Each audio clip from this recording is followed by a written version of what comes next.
কোচবিহার শহরে 11 নম্বর ওয়ার্ডের পান্থনিবাস রেলগেট সংলগ্ন এলাকায় সেখানে দেখা যায় নিকাশি নালার বেহাল অবস্থা। বিভিন্ন জলা জঙ্গলে ভর্তি হলে জল পাস হচ্ছে না। সেখানে ওষুধের প্যাকেট সহ বিভিন্ন প্লাস্টিক আবর্জনা পড়ে রয়েছে, ফলে দুর্গন্ধ হচ্ছে, সমস্যায় পড়ছে সাধারণ মানুষ।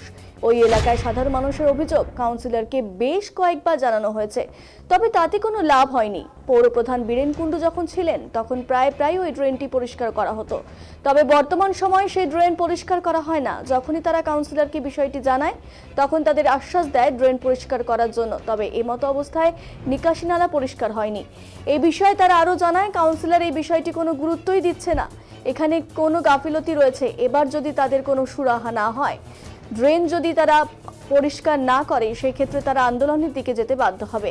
এই বিষয়ে স্থানীয় কাউন্সিলর জ্যোতিকা সরকারের সঙ্গে যোগাযোগ করা হলে এই বিষয়টি নিয়ে কিছু প্রতিক্রিয়া তিনি দিতে চাননি। সুবিধা তো বলতে গেলে অনেকটাই, কারণ এখানে আমরা বসতি অনেকটা বেশি, তার মধ্যে নোংরা যা অবস্থা, ওখানে মেডিসিন পড়ে আছে, তারপরে আরও বিভিন্ন পরিষ্কার তো কিছু হচ্ছে না। আগের পৌরপতি বীরেন কুণ্ডু যখন ছিল তখন তাও মাঝে মাঝে পরিষ্কার হতো, এখন তো সেই সবের কোনো কিছুই হয় না। আর বাচ্চারা রয়েছে পাড়ায় আমাদের, তাদেরও তো একটা প্রবলেম এই গন্ধ থেকে, তারপরে বিভিন্ন ধরনের ভাইরাস ছড়াতেই পারে। সেখানে যদি একটু প্রশাসন যদি নজর না দেয় তাহলে তো সেটা কিছু বলার থাকে না।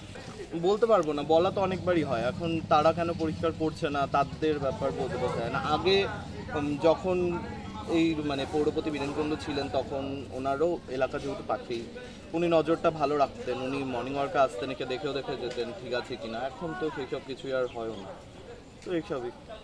এই যে আন্দোলন বলতে এখন যদি নাই হয় ঠিক, তখন তো কিছু না কিছু একটা করতেই হবে, কারণ সবার স্বাস্থ্যই তো আগে। স্বাস্থ্যর বিষয়টা আমাদের মাথায় রাখতে হবে, স্বাস্থ্য ঠিক না থাকলে তো আমাদেরকে একটা স্টেপের দিকে যেতে হবে।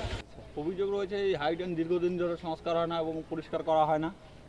ওয়ার্ডের কাউন্সিলরকে বলা সত্ত্বেও কোনো গুরুত্ব দিচ্ছে না। অনেকবার বলে আসছি, এইভাবে দুর্গন্ধে থাকা যাচ্ছে না বাড়িতে।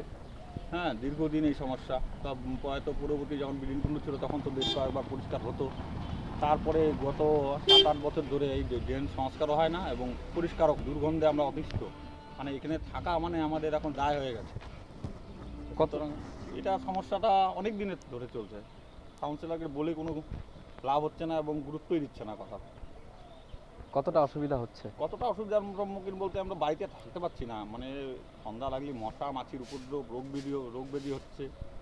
তার মধ্যে বাড়ির মধ্যে একটা অঙ্গনারী সেন্টার বসে, প্রতিদিন বাচ্চা কাচ্চাদের খাওয়া দাওয়া যেখানে দেওয়া হয়, পঠন পাঠন হয়, তাদের ক্ষেত্রে অসুবিধা হচ্ছে, বাচ্চা কাচ্চাদের অসুখ